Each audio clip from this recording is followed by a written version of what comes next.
Just a little note, if you're new here, please press that red button under our productions. We're a small studio, so we want all the support we can get.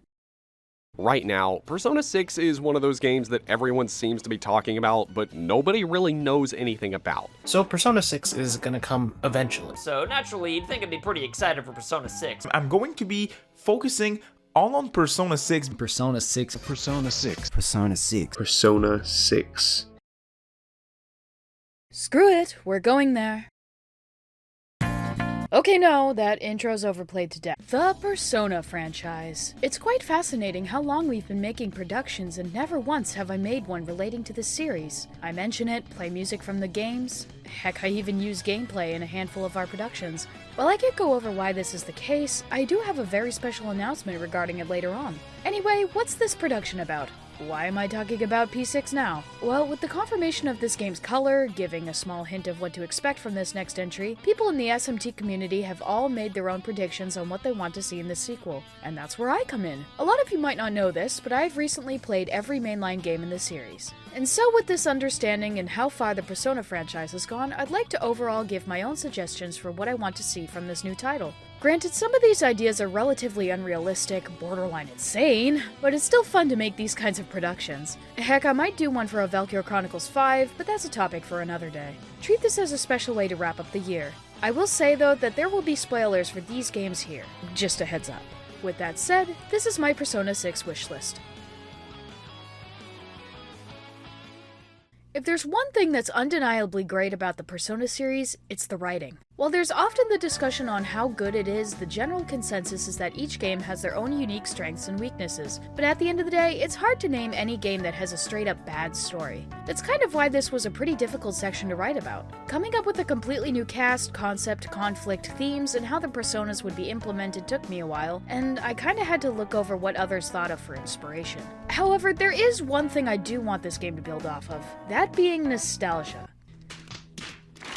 No, not that kind. Let me explain. You see, one of the most powerful emotions we feel is the desire to remember how our lives used to be. We tend to create a romanticized version of it, often negating the reality and issues we had at that time, thinking it was a much simpler and safer life than we might have now, even if it's objectively better. This is heavily associated with becoming an adult and has become a massively prominent and talked about emotion. So why not center the conflict around it? Make the core theme about Persona 6 that clinging to what life used to be isn't going to get you anywhere. It's about accepting what's happened and coming to terms with the reality of that moment. Here's how this can even remotely work. Let's imagine you, the protagonist, is an adult who is currently living alone. This is because after a recent incident and misunderstanding with your family, you essentially decide to distance yourself from them, living in a small apartment with your roommate. This, however, causes a massive distortion in the memories between you, your family, and even some friends. While being with a few friends and still remembering how good it used to be, this starts getting a little over one of your roommate's heads, remembering about that misunderstanding and starting a small argument. By accident, that friend of yours ends up breaking a clock, sending you to the game's metaverse? TV world? Basically the dimension where you can use your persona. It's in here where you and a friend realize that you're living in a recreation of an event that led to this incident. To explain who would be the main boss of these new dungeons, here's an example. Let's say your roommate's girlfriend is telling him about what happened because of that incident. Once his girlfriend sees you, she starts mocking you, but at the same time you realize something's off. While being an accurate depiction, she has multiple parts of her body with a glitch-like effect. This is how shadows will stand out from the environment. After being mocked and the shadow trying to make you part of this new world by distorting you into a glitch, you summon your persona. Doing this is a symbol of confronting what's actually real and fighting back against what you're told. The urge to prove what's being said never actually happened. With this new power, you finally confront the true version of this shadow, defeat it, and you're sent back to the real world where your roommate understands the reality of that memory he had and apologizes for what happened. You could say because of this, that's how he gains his persona, and once you go into the world again, your roommate will go along with you and find out about this new power. Maybe. The whole story just sort of becomes a chain of events trying to prove to your friends and family about the reality of what actually happened from that misunderstanding. Defeating shadows that are essentially a combination of rumors and misrepresentations of you, and if not dealt with, it can permanently damage your reputation. thus a game over. Now look, I know what you're thinking. Yes, this feels like a retread of Persona 4 and 5 in some aspects. I'm aware of that. And yes, from how I explained it, it sounds absolutely insane. But keep in mind that Persona has tackled so many different topics and themes that trying to come up with something completely original is quite the challenge. On top of that, Persona games do all sorts of crazy stuff. I kid you not, Persona 2 had a story with aliens. In a way, you could argue this game could tackle the idea of time traveling, using the fantasy world featured in P6 as a way to redeem your reputation. However, instead of drastically changing reality like you'd expect, this makes the person easier to approach and you're able to speak with them to fix their perception of you. If you also couldn't tell, I specifically wrote the story to include an older cast. Instead of high school students, you'd have a mix between people in college and maybe even people who just work full-time. I just think that with the whole nostalgia theme attached and the ability to look back in your past could work wonders with adults. Heck, if we wanted to, we could make those memories specifically take place during their high school years. I understand the topic of having a party with people over 20 years old may turn off a lot of people from the series, but keep in mind that making adults the main focus can actually do a lot more good to the series. Characters like Zenkichi, and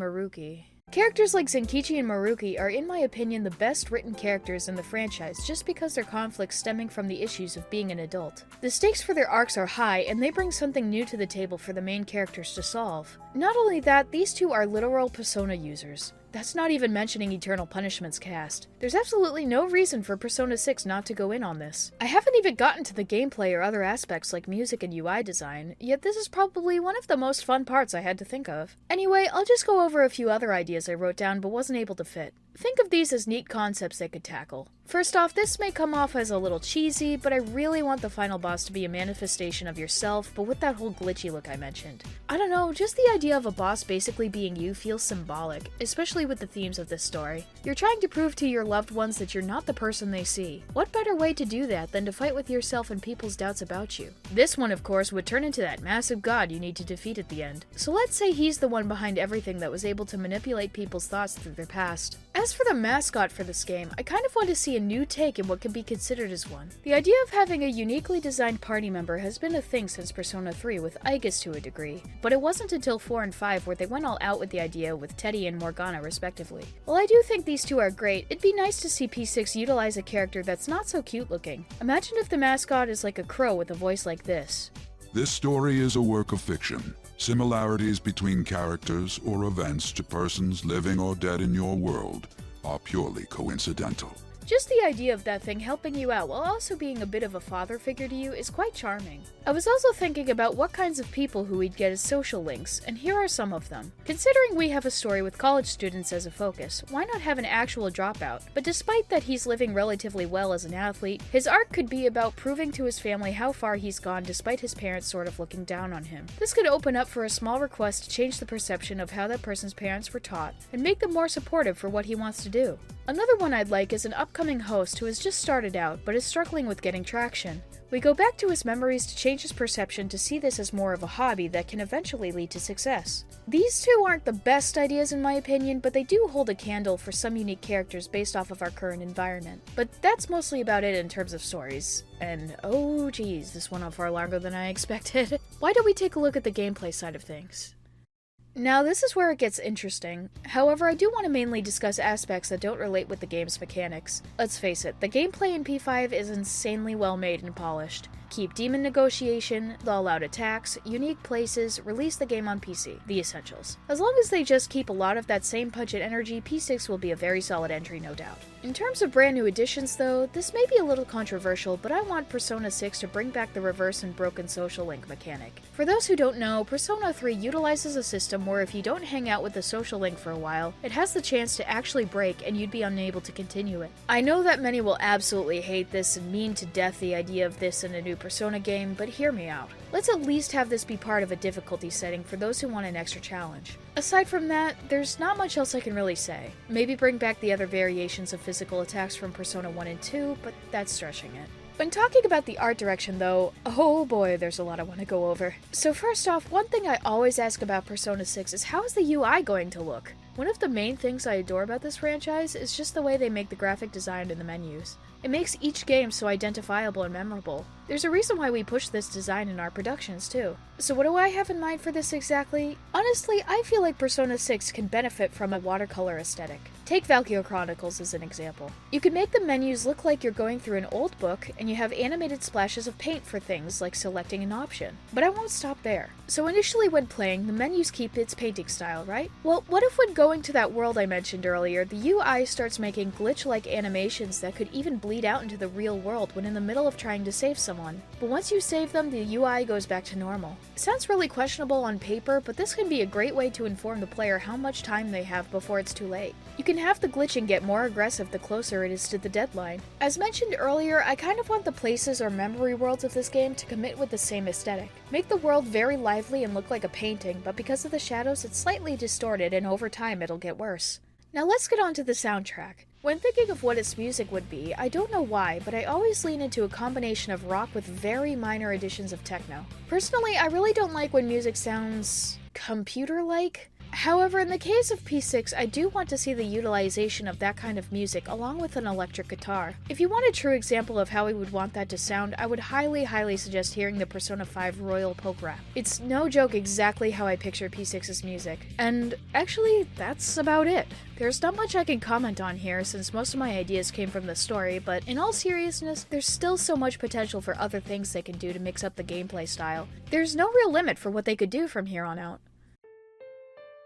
Honestly, this is most if not all the things I'd love to see in Persona 6. This was a lot more fun to make than I expected. Persona has always been a series that tries to be better than the last, and with 5 bringing in new fans, more people than ever are speculating what will come next. We're still in the phase of enjoying Persona 5, though it's easy to say that it won't stay like this for long. But if that must be the case, I want to have something very special before Persona 6's eventual release. So why don't we take a closer look at what's happened behind the scenes? This is Akari from Mintjoy Pictures.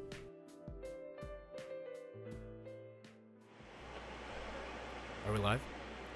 Perfect. Welcome to 99 News. Thanks to the success of Mint Corporation's new subsidiary, Mintjoy Pictures, the company has been able to recover and is likely that at this rate they'll be back in their former glory. It truly seems the war between our two economic giants will be far from over. This is Speed from 99 News, where we report 99% of the time.